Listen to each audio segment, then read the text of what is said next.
Loïc Bruni, welcome to Just Ride. It's great to have you. Where are you at in the world today? Today I'm in France at my parents' house, being visiting the family a little bit, so having a good time here. It's always good to come back actually in my real home, so it's good. South of France feels good. Since all of us are downhillers, downhill mountain bikers, Ooh. I have this idea because I never know how to explain downhill. So I want to go around and I want to have all of us say what we say when somebody's like, "What do you do?" And I never know what to say. So, Loic, do you want to go first? Like, look, what is Yeah, downhill mountain biking? Tell me about it. Pitch it to me. He's qualified. well, yeah, it depends what kind of discussion I'm having, but the simple version will be, downhill skiing, the same shit, but in summer and in the trees, Okay, let's see. Perfect. kind of on the Okay, bike. okay, Rob, what's yours? What's yours? I would say it is basically a time trial from the top of a mountain to the bottom of one.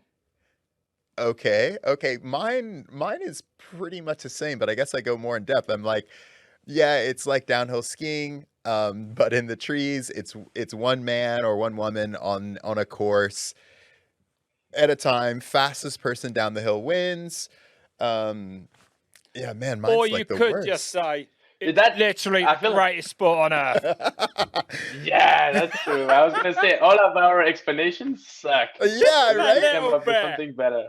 So, like, what drew you to downhill in the first place? And I guess, yeah, give me a little bit longer explanation about it as you kind of talk through it. All right, so I'll start over, make it a bit more precise. My beloved sport that is today my job consists in going from the top of a mountain to the bottom of it, like Rob said, with a really technological advanced machine called a downhill bike, which has a lot Okay. of travel. Both suspensions are pretty big. It almost looks like a motorcycle, but without an engine. And a lot of obstacles are on the track, and everybody has a really similar level, and everybody has their own strength and weaknesses. But at the end of the day, we all make it through rock gardens, big berms, fast and technical sections, slower ones, big jumps, smaller ones too. And everybody is within seconds, and you have to be the fastest of that pack of wolves, let's say. And to do so, you have to train all year round, test a lot of new things on the bike, like Formula One does, almost like tires, suspensions, brakes, Yeah. geometries, flex of the frames. A lot of things come into this. And at the end of the day, it's one of the coolest sport to watch because a lot of things happen. There's a lot of great personalities in the sport, good stories, and it's pretty cool to see that in beautiful spots around the world. That was the best That advert. is That was amazing. unbelievable. Yeah. Holy Huh? cow. Magnifique, So Louis. You would Magnifique. think this guy's like a world champion or something. He knows Yeah. the sport. It's like he's won a couple. Yeah, wow. Wow. Loic, yeah. you were talking about training. I feel like one of the things that people say a bunch is like, well, you're going down a hill, must be pretty easy. Why is it physically difficult? Yeah, well, there is going down the hill and racing down the hill. Going down one is quite mellow, I would say. If you go your own pace, it's still pretty traumatizing because there's a lot of rocks and hits. But when you want to go the fastest you can, you have so many things coming into play as power, explosiveness, like core work, and just like pushing, creating speed, hitting bumps and big holes as hard as you can, and all of that takes a lot of physical strength, and it's an effort that's so intense that it builds up straight away after the first 10 seconds. You're already like below 10% of oxygenations of your muscles, so it's like a really hard threshold, and you have to hold that, staying focused and staying pitch perfect, which is making it actually pretty hard. So Rob, this is what it feels like to be an athlete, Wow. actually. Yeah. He doesn't. He's not talking about the same sport I did. What are you on about, huh? What's the biggest component for success then, Bruni? Is it mental strength, physical strength, or is it the equipment you use? Which is the biggest factor out of those three or another that sees you win? There's another one that I will bring into these ones, which is the surroundings, which I think bring balance to people. And I've been really lucky in my life to be surrounded from day one by the best guys, I think, that I You mean could have met. people around you, not yeah. You mean Yeah, the crew, the team, the people you put in place around you. yeah, exactly. The people that travel with you, test with you, and are behind you at the races and support you. It's really easy to find people that believe in you for 1 year or two, and then just give up on you as soon as it gets hard or you're a little bit disappointing or whatever. But I've been lucky enough to meet the same crew since my first years. I'm still with them now, Huh. and I really enjoy that. But the biggest aspect to the sport, I think, nowadays especially, is mental, because we all have good bikes. We all have a little bit more or less advantages on the technology on the bikes. Like I know I'm one of them who has the best innovation, suspensions, frame. Like I'm You really got lucky more with that buttons on too. your handlebars than most. Yeah, It's very I've got secretive. things that people like ask me every day about, like, Yeah. and um and that's one really cool part of me. But without my mental mindset and not like strength, but the way I approach things, I feel like you cannot do anything. You can give the best bike to anyone. If he doesn't have the mental aspect that will drive him and will make him believe that he can do it and things like this, it will never happen. Because sometimes I've won on shitty setups, not the best bike. I didn't feel good, but I was convinced that I could do it, and I had the fire in me, that was it was not going to be possible to lose it, so I would just like make it happen. And I feel like, for example, Finn, which is someone you know really well, my teammate, when he won his first World Cup last year in Canada, he was in the same vibe. Like I Yeah. could not see him fail at winning that race. Is that right for you? His bike, You didn't think you'd beat him in Mont Saint Anne at the end of last year. Is that right? You kind of no, you for knew it sure. in the start, Hut. You had that feeling. And so I Yeah, feel no, like we should set this up a little bit because you're like you said you've had the same team for a little while now, and your teammate Finn Isles like kind of has come up with you, and I think he's probably watched you a lot, like your mental strength, because that's something you've He's a bit younger than you as well, right? right. Isn't he, Loïc? A little bit, yeah. yeah, he's 5 years younger. And so when you see somebody like that, when you see Finn, like you were saying at Mount St. Anne at the end of the season, like what is it about him? What did you see? It's really interesting to see because in that scenario, I was hurt, so I was not racing. That But so changes things a I would bit. be on the side of the track. Yeah, that's why he won. That's why he won. I was. Right, we've got to the bottom of it. Yeah, right. I knew he couldn't lose. I knew he couldn't lose. Oh my God. Please, Rob, I'm trying to be professional here. I'm going to shut up for a minute. So yeah, I was watching from the side. I saw him ride at practice and stuff, and his bike didn't look good. Like, to be honest, I wasn't impressed by his setup or anything. But when I was talking to him, when I would see him in the pit, the way he was acting and stuff, he was so confident that when he raced, he was the last man down the hill. I knew. I was with his parents, and they were so stressed out. And I was like, guys, it'll be okay. Like, No, don't worry. Wow. Yeah. And he won. Like, not a big gap or anything, but he won it. And I was like, I could have bet $1 million on him, and Yeah. and he You actually delivered. So that was the mental thing.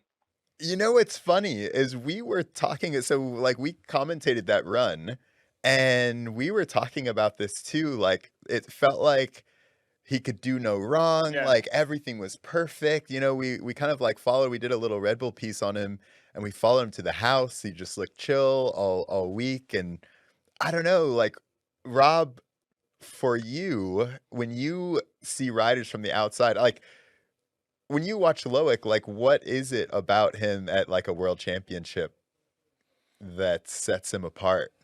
His success. And, knowing he's done it 5 times. So we know that you, Loïc, you are the man for the big day. Like, you talk about mental strength, then in my opinion, the fact, well, you've almost said it yourself, the fact that you are 5 times a world champion in the modern age, which is many more than anyone else has done, right? In that relative short space of time since 2015. Like, it doesn't come down to the bike. It doesn't come down to your physique. It comes down to your mental strength on that day, and the fact that somehow in that start hut or in the lead up to that race, like you say, there's a belief there, right? I mean, that's the difference. I don't know quite how it manifests itself. I don't see you riding any better in practice, but I know come finals that you probably will win that race. And if you don't, then I don't know. It's not because evidence. I don't know. Something's obviously gone wrong on its run. But you normally start as favourite to me.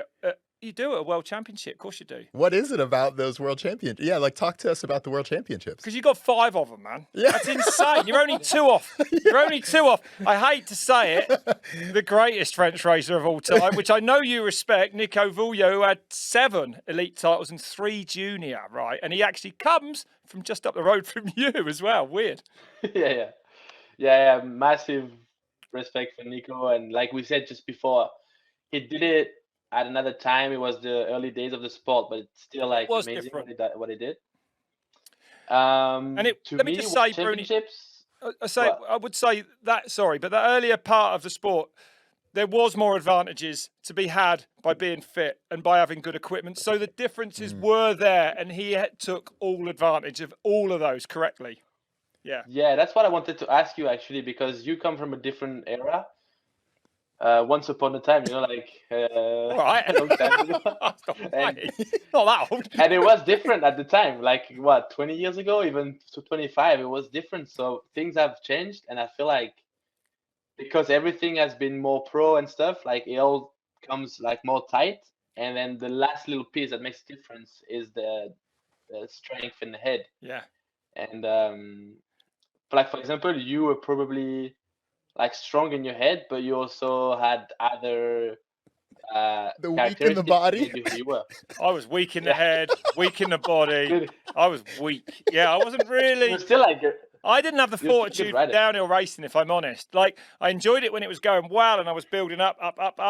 But once I'd reached the top, if you like, which I was only there for a blink of an eye, not like you, but, I was kind of over it, actually, and then really battled to stay motivated once I'd done it, if I'm honest. That's how it was for me. Tell us about World Championships. What is... Oh, yeah.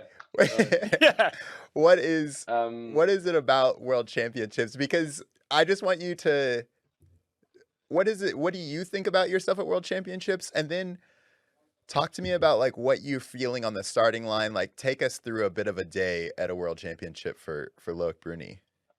Well, for me, World Championships have always been a bit more special than another World Cup or any other races, because Nico has won so many, and then the rainbow jersey. There's so many like prestige around a title that makes it a little bit stand out from any other victories. So I have this fire in me that's a little bit more intense when I race worlds, and you with your country, there's a little bit of things involved that are different. And I took a long time to win a World Cup. Like, it took me over 3 years in elite, and I was making it like an obsession.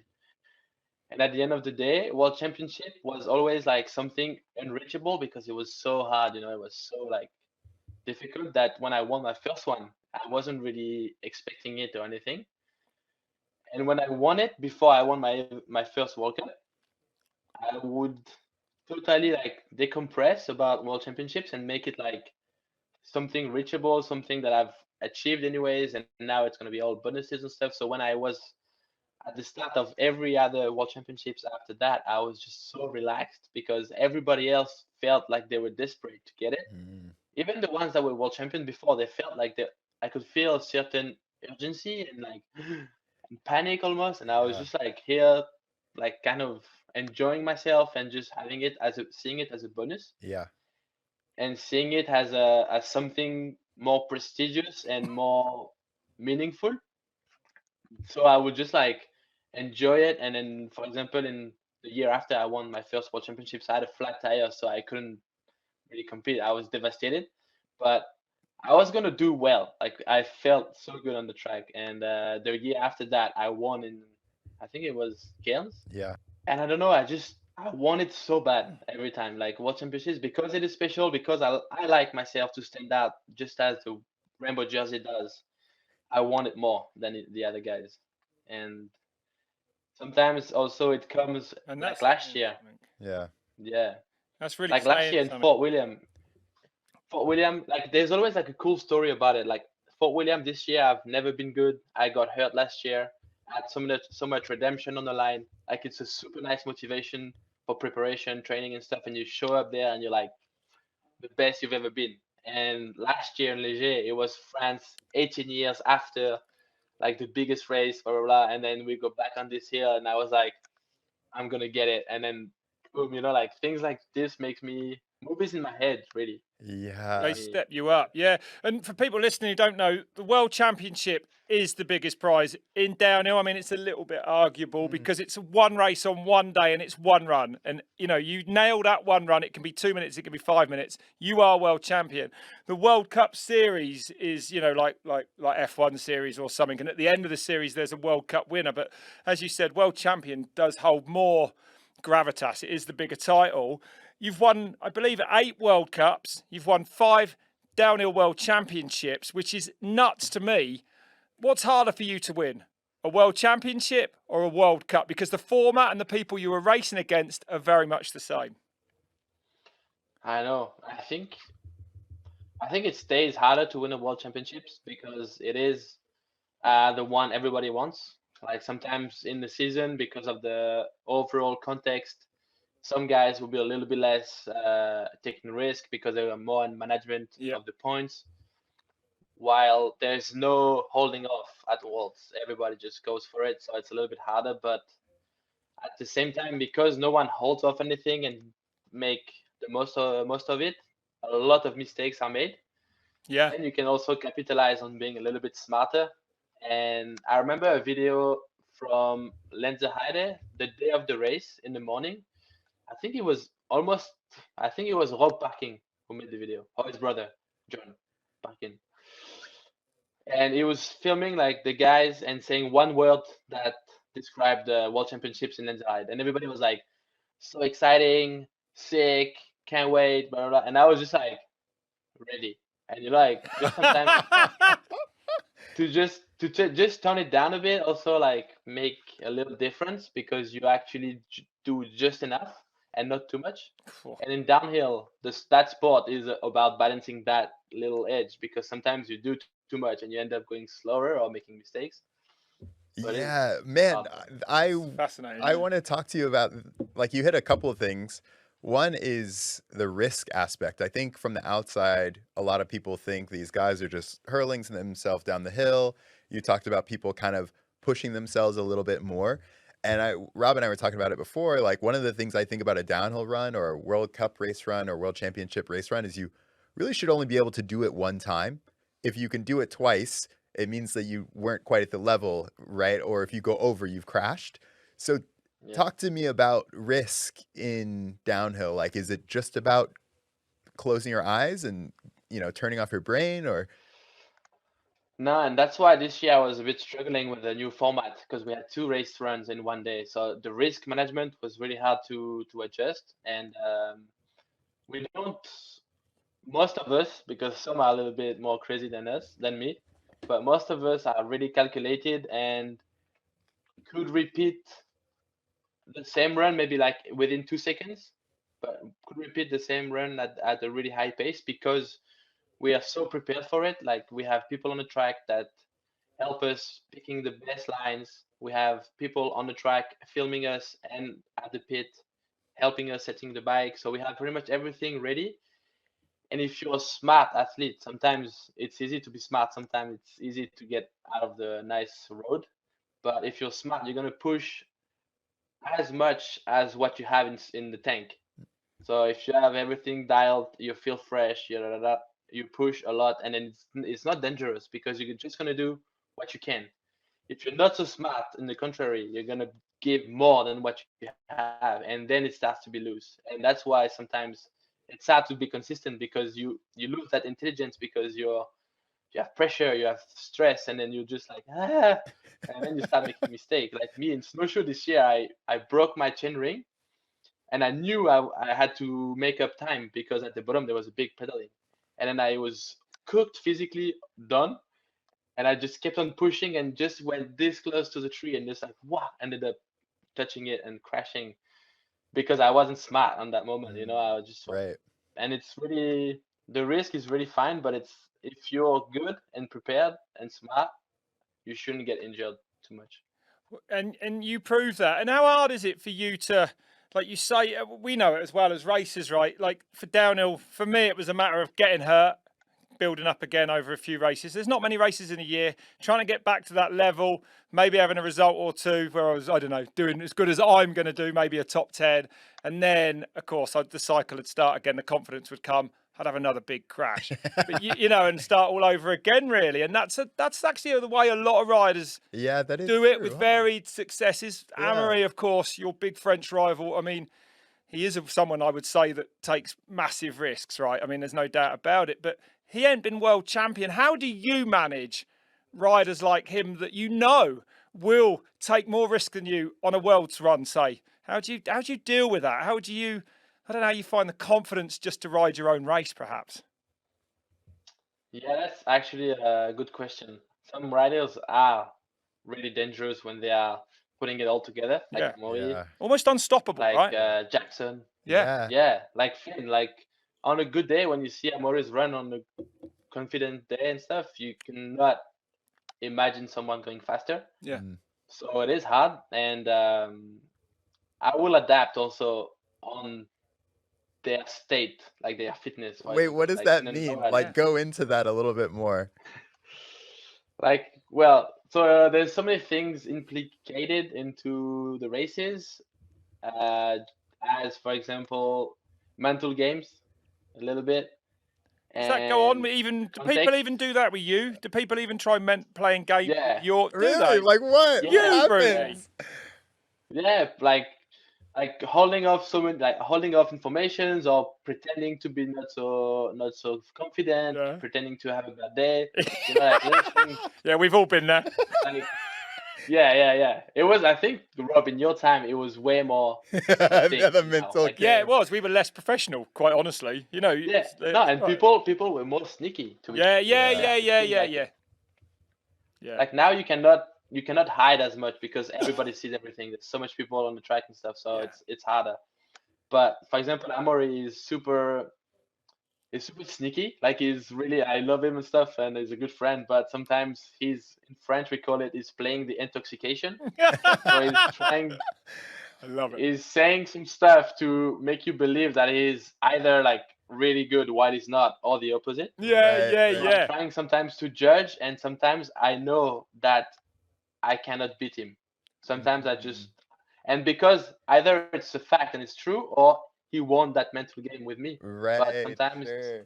he will ride a weekend where I don't stand a chance, and I know it. So I just ride my best. But when I'm sitting at the bottom waiting for him, I'm like expecting him to beat me, you know. So it's hard to and manage. does he usually beat you when you think he's going to beat you? Is it like that, or do you quite often surprise yourself saying you beat him? No, because if I'm expecting him to beat me, it means that I'm not at my best. Right. Otherwise, I don't even listen to anyone. Yeah. Then I'm riding not at a crazy level, and then he's obviously sometimes like unbeatable. So yeah, And it's if I interesting- expecting him to beat me, he's gonna beat me. It's interesting because it's not like you guys are racing on the track at the same time. And so you would say it's almost like, well, Loïc, can't you just put on blinders, you know, and just go through the weekend? I wish. Might be easier, eh? And like it's so funny that it shows how difficult the mental game is. And one of the things I think that is interesting this year, you mentioned Jackson Goldstone, who is first year elite. He, won a World Cup, got a bunch of podiums. What do you think about the younger riders? Like, does that mental game get played? Are they mature enough to do that? No, I don't think they're dumb. It does look like Jackson don't think about it that much from where I'm sat, to be honest. That's how it looks. No, for sure. They come with a different approach again. Him and Jordan, my teammate, come up from the juniors like with an insane level and pace. And they don't really have doubts, like, to be fair. Like, they come up, everybody is hyped on them, blah, blah, and they surf the wave so well, you know, and Jackson has been impressive. Like, my teammate was a bit more inconsistent, but still impressive. But Jackson was, like, so on it every race. So and sick, I think, with an appendix for most of the summer, which was pretty mad, really, to see how well he was doing when he was that, you know, he was hurting. True. Yeah. Yeah, no. True. And, like, I have my theory on this, because he missed like world champs, and while we all had to prepare for world champs, come back from world champs, he was resting, even though he was coming back from injury. So at the end of the season, he was kind of going for it, where we're all like trying to stay above the surface. No, he and the other juniors, or the young guys, have this nonchalance a little bit. They just go for it, ride the talent. They don't train the best at all. They don't have experience, but they just have so much talent that they're impressive and they are so good. So it's really frustrating for someone like me who's been talented but not at all as much as them, and had to work so hard to get where I am, while they come up straight away first year, win so much, have so much success. So it is impressive, because it's not getting any easier. And like you say, we don't often see. It's not all every year that juniors come up and win, is it? Like they are. No, for sure, it's so rare. And so I'm trying to look at what they're doing, maybe get inspired from some of their things. But at the end of the day, it comes from talent, and they've had it since they're like 5, 8, 10 years old. They're so good. So sometimes it is sad, because you know you will never be as talented. So it is what it is. You've got 5 world championships. There's some talent there. I wanted to ask you, you said to me at one, I can't remember if it was last year or year before, but after one of your wins, you said to me that you can only get in that mental state, like where you almost, I guess it felt like you knew that you would win for a change, like a couple of times a year. What did you mean by that? Is it to do with the race? Like, if you've got a world championship coming up, are the races, the World Cups before that, are you already leading up to, say, that World Championships? And I'm talking in preparing yourself mentally, because that's what it sounded like.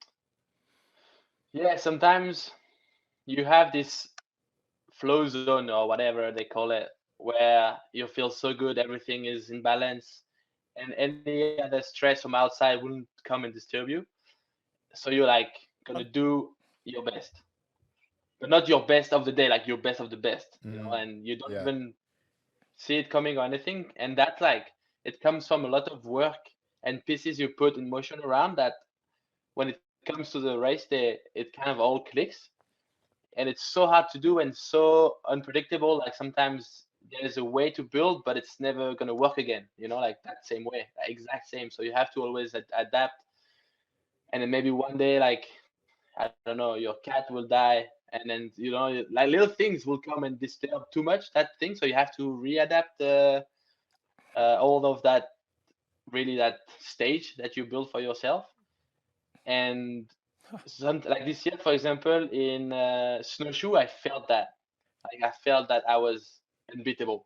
I was like, yeah, it was snowshoe. You're right. Yeah, you did. You said it there. That's right. It was. Yeah. No, but this year I was like so good there. I felt good. The weather was good. It was holding off. It was dry, blah, blah. But then once I won the qualifying, or no, the semifinals with 2.5 seconds, I was like, fuck, what do I do with that now? I'm like, I still have to do one run, the most important one. I have a big margin. And then I suddenly, all that, those things in motion were not that stable, and everything fell off. And I was like, oh, fuck, I think I'm tired. I think, I don't know if I can do that again. Did it? It got the doubt crept in. Yeah, so the flow zone also is not like all day. Like, I had it until semifinals, and then suddenly I lost it. I was in the start gate. I felt good, but I was like not confident at all anymore. And then I hit my chin guide, like everything. That's mad that you fell out after that. Do you wish that you had the mindset of Jackson Goldstone? Because it's, you know, it'd probably be less stressful, right? Yeah, for sure. Like he doesn't really, or it seems like he doesn't doubt so much. You know, he Yeah. just goes for it. It trusts himself, and he just go with the flow way more than I do. And But yeah, I that might wish change. so many things. That might change as well, though, Bruni. I mean, as a first-year elite rider, they didn't him and Jordan. They didn't have anything to lose. There wasn't any expectation on the weight of expectation is massive on your shoulders as a was the world #1 really. You know what I mean? It's different. It is different, and that might come to them. Do you think? Yeah, I think it will. It will come like a time where it will be harder for them because they will Yeah. have injuries. They will have like things that come in the way. Like for example, Jordan won his first World Cup straight up, and First then World after Cup. that, Yeah, at the first World Cup. that was impressive. That was like I was like I could not believe I was the last guy down the hill and he beat me, and I was like Oh my! I was like, You show up can and everybody stop screaming? Everybody, please, I need to process this. Yeah, and he after that he took everything at once and he Yeah. couldn't like soak it all up, and No. just all of the season after that it was never the same. Loic, So he was good, he was like fast, but it was never the same. So, yeah. Can you, as we're talking about this, the question that comes to my mind is like, can you remember the best run of your life? And then maybe what was another one that was like the worst, like maybe highest and lowest ones? Like, is there a run that was just, that was the run of my life? And was there one where you're like, man, that was the lowest point of my career? yeah. Well, like it's hard to go so far in time. I feel like I have they're pretty fresh memory wise. I think one of my best runs was Worlds in Leger. Mm, Like even though I did that mistake in the first turn, yeah. after that I felt pretty much pitch perfect. Management, like tiredness management at the bottom. Like I was just like doing everything.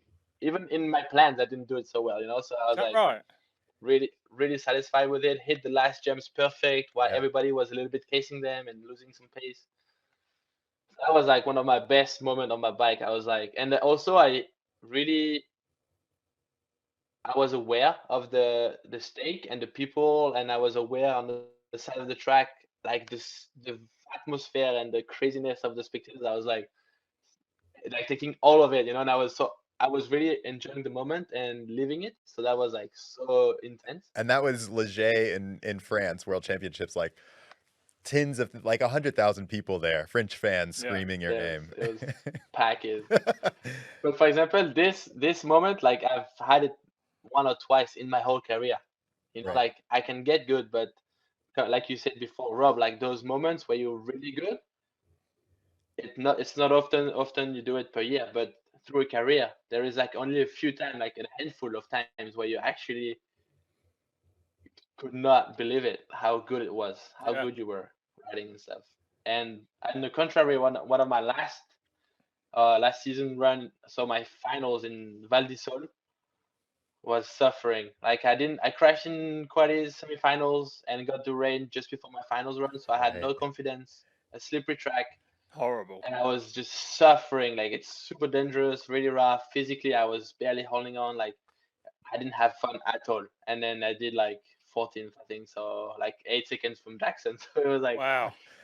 Right. like Well, really bad, really bad. So it doesn't have to come with a crash or whatever, but just like the build up and just like some events, you know, sometimes you're swimming against the stream and you just can't get out of it. yeah. That was it. And Loic, I mean, if we go back to the beginning, why downhill in the first place? Like, I know your dad was a big downhill Hey, racer. let's not mention his dad's and world titles, or this interview is going to end quite quickly.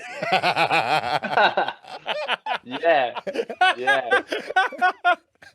Why did you start? Well, Did you think about doing a different discipline, or like, yeah, tell us a bit of the origin.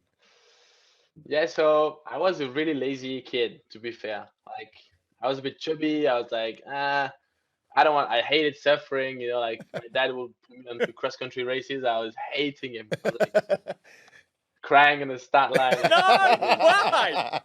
Yeah. And I would be last. Like I would be so bad. Like, but at the Poor same time, I Loic. would go sometime in summer to some downhill races where I was having a lot of fun. And then it just made sense. Like biking wise, I was good at it and I enjoyed it a lot. and all of my friends that I was getting along the best with were liking downhill too, because I was doing cross country, BMX, downhill. Like I was doing some skiing, like I was doing some shit, and then but everything that I loved the most was around downhill. And at the end of the day, I really liked, like when I was starting to watch videos, I really liked like Blinky, Sam Hill, like all those guys. I wanted to be like them, so I just like follow their example and models, and I really tried my best to at some point stop being lazy, start do some road bikes, start doing some training, and try to start getting strong. And then at some point I could feel like it was actually beneficial, so I just kept on going this way. And my team really, I think my team pushed me to be really professional. I was never going to be like this if I wasn't with them, with that crew, specific one. So I think it was good for me to meet people that really were professional and disciplined. If you hadn't met the people you'd met, do you think you'd have won the 5 titles that you have won then? Nah, for No, sure not. is That's that what I right? mean. And it's so important for me, like those people, what they've brought me, what they taught me and stuff. It's so important. And I was something, I think a lot about this moment in my career. My young career didn't even start when I had the choice between MF, what was it? MS Mondrake? Yeah, no, it was Mondraker, but it was not Evil. It was MFT. It was like Oh. Mondraker Factory Team, and it was Barrel's team. Ah, sure. Yeah. You Okay. remember? Yeah. He was with Spagnolo and Flo Payet. Yeah. And I tried the bike. Spagnola, he was so fast. Yeah. Yeah. Broke his wrist and ended. And Fabien was like, "Come ride with us," blah blah. And I was like, "Yeah, sounds good." But then Laurent, who had Blinky in the team, was like, "Do you want to try the bike?" The bike was a piece of shit. You know, I was like, not good. But I didn't care. Blinky was in the team, so I was like, let's go with Blinky and stuff. And that was one of my best decisions I made in my career, because I took the way of being more open with people, speaking more English and to more people, like be a little bit more accepted as a French guy, because at the time Frenchies were hated. Everybody, hey Rob, you hated all of us. Hey, listen. There's been a strong rivalry between my country and yours, as far as history ever goes back. And the reason I think that French have such a bad name, in all honesty, is down to Nico Vouilloz and those 7 world titles. And how many World Cups did he win? 16. You know, the dude was absolutely unbeatable in my era. Everyone, we all hated him. We didn't hate him, but we hated him. You know what I mean? I loved losing to him. I respected him. He was amazing. We hated losing to him. Everyone, you know. I remember in Vale one year, he was so far at the off, and then he rode the last few turns into the finish in 2011, I think it was.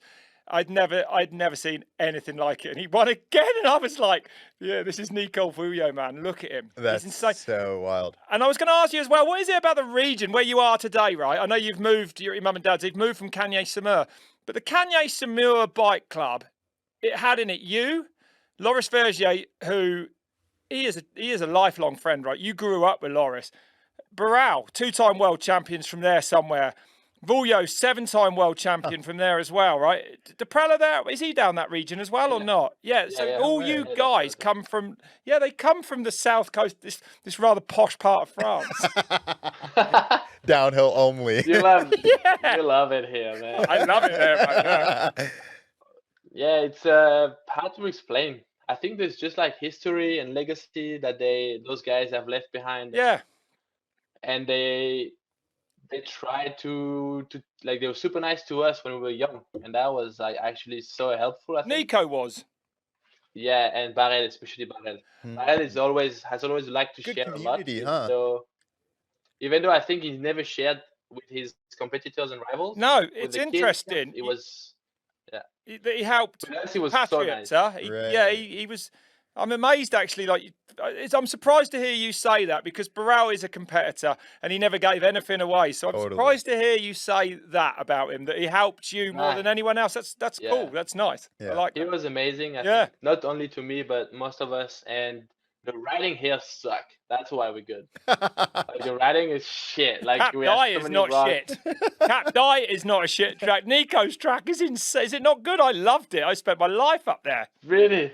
Well, we all hate it. Like we don't like all the rocks. Yeah, it's It's not gnarly. fun, but at least when we are able to ride fast on these tracks, other tracks are almost easy because Yeah. it's Right. so clean and prepared. So it's like a tough education, let's say, but it's good for us. So I think that's also helped. Loic, you talked about like getting with your team early. You talked about Laurent, your team manager, team owner.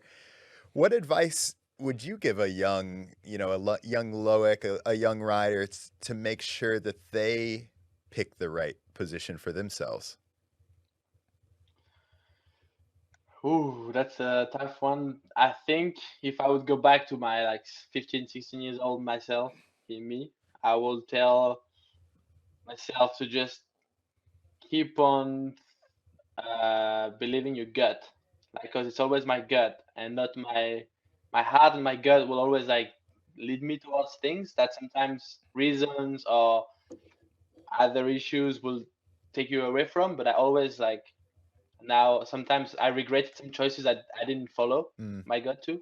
Do you? And yeah, with girls, with everything, With life. and It is a yeah, with life life, decision. Like Yeah. it's so important. There's not really yeah. logic doesn't really do it for you. It's not about having the biggest team or the most No. money. Like it's such a gut feeling. And sometimes, yeah, like exactly the money. Like my team, at some point, I was really mad at my manager. I was like, I'm not making enough money. Like, look at this guy, and he was like, I understand, but look at how safe your environment is. Mm-hmm. Your mechanic is one of the best, so he costs a lot of money. Mm-hmm. If we are hiring a coach to come on the track, so that costs a lot of Yeah. money. It's like Right. a whole setup. And it's not only me taking money and making the most of it. It's like me making sure it's reliable and like on the long run gonna work. And Laurent has always built this around me on the long run, and he's so good at this because he would do things a way that he knew would work instead of looking, oh, this year I'm making 50K more or less. Mm-hmm. Mm-hmm. So that's super lucky that this guy was helping me. Otherwise, I think I would have been like all over the place. Like some riders are sometimes. Like I love him, and I hope he will never listen to this. But Loris, sometimes, like I'm like, what the fuck, dude? Like so he left our team because he was my teammate, and that was like Yeah. a really good time. But Yeah. at some point, he wanted to do his own thing, which was fully respectable. But then at the end of the day, he would not stay so long, and then move, and then remove, and then remove, and it works because he's still like at the top of the spot. But I think it would have been even better if we would have sticked to one and just like kept on just being with the same people around him. Yeah, it's interesting, isn't it? The way that your career paths have been quite different, actually. And Yeah, we know how so fast different. we But know we how are different fast Loris people. can be, right? That's for sure. Yeah, we are so different when it comes to a lot of things, but we are thinking the same way, so it's really interesting. And my young self, like, also always wanted to be like other guys. I always looked up and wanted to be like them. Yeah. While in the end, sometimes I just had to be myself to be better, Yeah, And now I feel like I'm feeling good. Like I don't care. Like if I go to hardline, I'm not gonna party as hard or we like. announce it on this keep podcast every that you're going to time. be in Tasmania. Should we just do it now? You coming or what?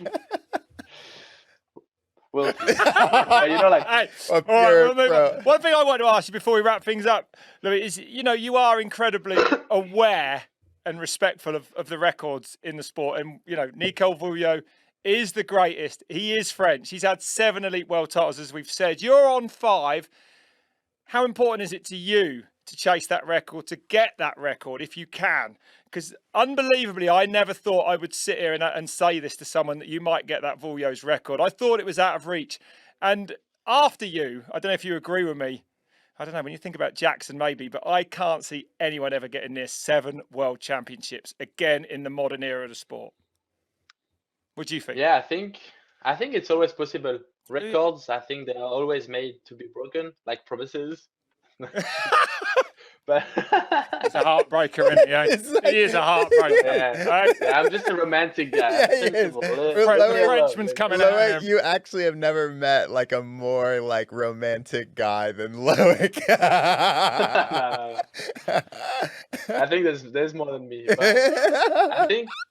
I think Nico's record is in reach. It's For not you, undoable. for you. Yeah, for me, it's gonna be really hard. Yep. And I think behind me, some guys will come and then get 5, 6, 7, 2 like You do. world titles. Yeah, I do believe it because, Huh. like we see sometimes there's like eras. There was the Vouilloz era, Sam Hill era, Gwyn. Aaron Gwyn era. Maybe now it was a bit more of the Frenchie era. Mhm. It was not only me, but like the Frenchies were Yeah, kind you're of right. dominating, and now it Yeah. starts to change a bit. Like, not saying that we're not winning anymore, but there's like Canadians, English guys. I think coming. we're heading in a British era again, don't you? You know, world champion, first World Cup last year. I'm just saying. Yeah, that's true. That's true. The British have a big legacy in the sport. We, had Not Pete- from big, we you, did yeah. have a from other Petey guys. era, didn't we? We Yeah. did. It's true. Steve Pete, Yeah. yeah, everyone. Did you not hear what I just said? What That did- was so Sorry, say it Wasn't again. I was listening. He go on. wasn't listening. good. I Not said his British country. have a big legacy, but it's not coming from you. Oh my God! But that was a joke. Hey. That was a joke. World That- Cup winner, Bruni. Oh my God, how disrespectful. Nah, your legacy goes beyond UK. It goes in the world now, for sure. Thanks, mate. I was much That's better what as I a meant. commentator than a racer. I would definitely square up on that. Loic, to wrap things up, what does the off season look like? What does before next year look like? What are you looking forward to? Well, to be honest, I'm struggling to make a plan at the moment, but I'm gonna go to Specialized, test some new things. We have some new Olins, More stuff to buttons try on the also in handlebars? Spain. More buttons, yeah. It's all gonna be connected to a brain thing. So it's gonna my brain. He's going to think, lock out those forks, and oh my God, look how fast he's going. So yeah, some little testing there and there, and for sure, like just enjoying home a little bit because that's something we didn't get to do much this year. No. So enjoy some home time and yeah, try to be better. We talked yesterday actually with my mechanic and my coach about what we had to improve, and there's so many things. I was like, come on, I'm not that bad, you know. Like, Wait, give us one. Give us one. weight loss Wait, on you or the bike? on me. Oh, really? I have to lose 5 kilos. Yeah. Really? Yeah, Wait, okay, Yeah. we had a little this is interesting actually. We had a little fun question to make the perfect downhill rider. What, like, if you could pick, let's say legs, like as in pedaling, arms, like strength or whatever, brain, who's got the best mindset? Rob Warner. Let's just go with those three. No. Let's go with those three. Loïc Bruni's got the best brain. Well, in let's the say like sport. legs for pedaling. We'll say like strength, like, and then we'll say brain. What would you? Who would be? Who would you combine? yeah, right, who would to you make combine? the ultimate rider? Legs of Mikana, Oh, yeah. Yeah. Totally. Yeah. super strong. Arms of Amaury Piron, Yeah, fair. super strong. He hammers. Endurance. And brain of maybe that's a hard one. Maybe Finals. Really? I was Yeah. gonna say you or Aaron. Really? Okay. Yeah, I would have Cool. gone. Thank you, but Yeah. Why Finn? I think Finn has. I've never seen anyone so confident, and No sometimes it's way. taking him out of so many situations where I would sink, and he Is doesn't. that right? So, Huh? yeah, he's good. He's really good. And it's still mad, isn't it, to hear you with all your success, like that you absolutely learn Yeah. still off everyone around Yeah. you, right? Off the youngsters, Yeah, the yeah. older ones. You don't matter. You pick up whatever you can wherever you can. Yeah.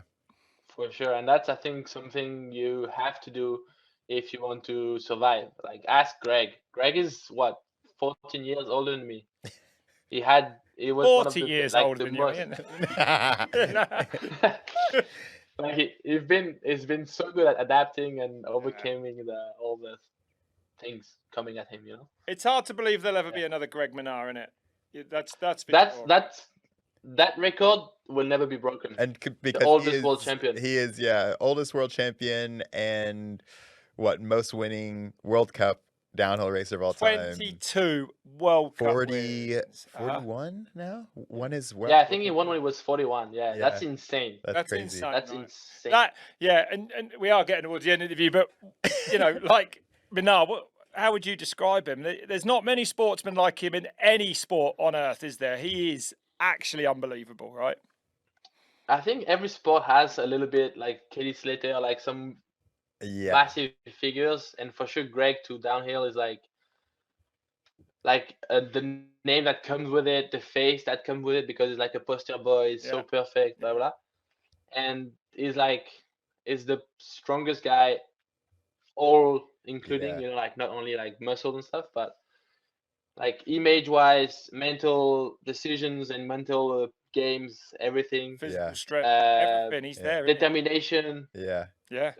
Like motivation. Like he's so good, and I could bet a lot of money that no one will ever beat his records, at least on the World Championships age. For sure. Yeah. For sure. So he's one of a kind. Yeah, sorry. No, Loïc, this has been I want to keep talking to you guys. I know, it's great fun, man. I know, we're like... We can chat on, It's so true. Thank you so much for coming on. Can't wait to see you next year. Can't wait to see you win some more World Cups and more World Championships. Oh, get that 7, mate. You know, I've been around the sport forever, and to see you this close, and actually I'd love it to be a Frenchman that got that record of Vouilloz. Nothing would be more fit, and I hate to say it's true, man. It's true. I'd love to see you get that record. I would, yeah. You're one of a kind, mate. And I think, it's always very enlightening to speak to you, because you are just so intelligent the way you approach downhill racing. That's true. It's true. I used to call you the professor, and that's what you are. Yeah. You're incredible. Yeah. There you go. Right, sign. But that was so nice, man. Oh my God. Yeah, we gotta end it now. Yeah, don't clip that. Let's cut that out. Nice. Well, thank you so much. I really appreciate it. We'll talk to you soon. And I miss you. Miss you too, Loïc. Yeah, man. Bye, Loïc. Bye. Bye. I love him. Rob, that was insane.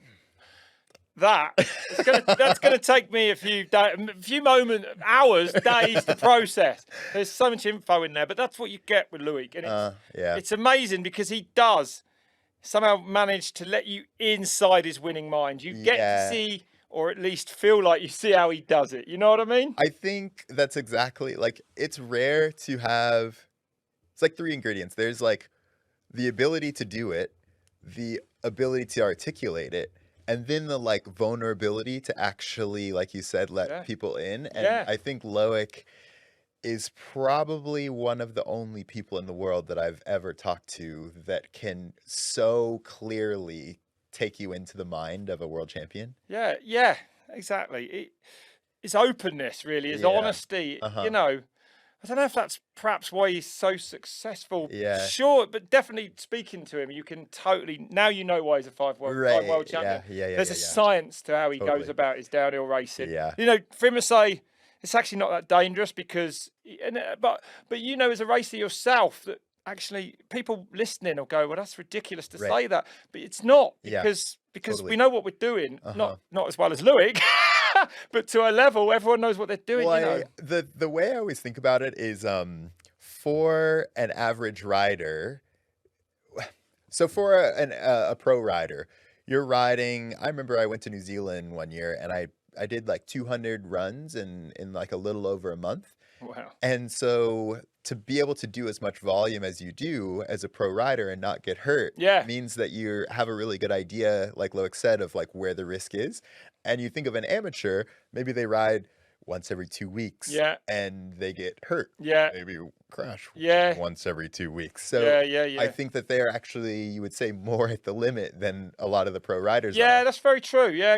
Until you get to a world championship and Loïc is like, great, now I'm going to try to find that limit. That's right.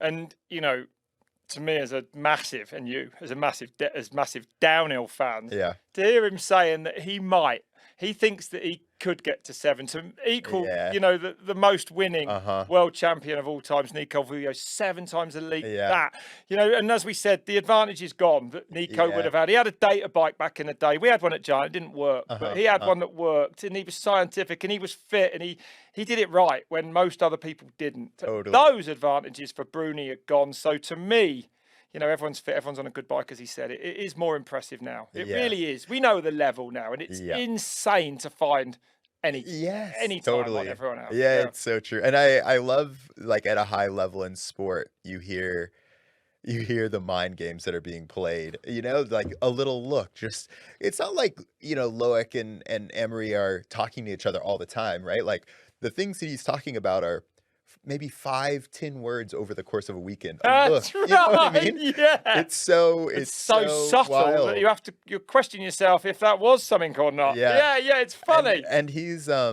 remember he talked about a couple of runs in snowshoe. There was one where the camera was on him in the starting gate, and he went on to do one of those crazy look runs. He had to win, and he won.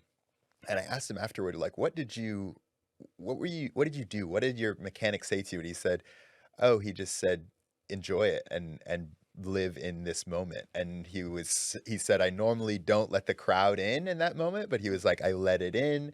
I felt it. And you heard him kind of talking about that before, like when he's at that level and using every little advantage he can get, like, who can beat him? And somehow, yeah, like you say, all that actually just translate into him riding a bicycle faster. I know. You know what I mean? know, All those I know. variables on a downhill run, rocks flying. I don't know. There's so many things going on. Yet he has won 5 world titles on a day when everyone throws everything they have at it, when all the risk in the world can be used. Totally. You know, it's impressive. So, and to chat to him as ever, as enlightening as ever. Totally. There's not many people I like interviewing or chatting to much more than Luke. He is true. brilliant. He is a brilliant dude. It's true, man. We could talk about him all day. We could.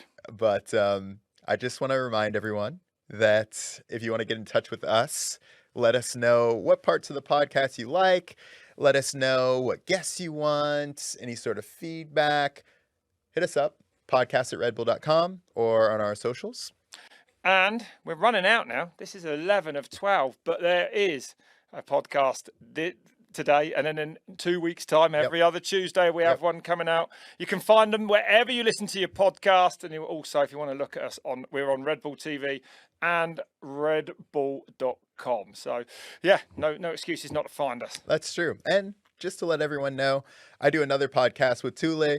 We're interviewing a bunch of ambassadors. We have a bunch of Red Bull athletes on there. We just did Emil Johansson, which is super cool. I'm going to give that one a go. Yeah. That might be the 4th podcast I've ever listened to. Yeah, he's super cool. So you can always get your podcast fix with us. And until next time, we will see you soon.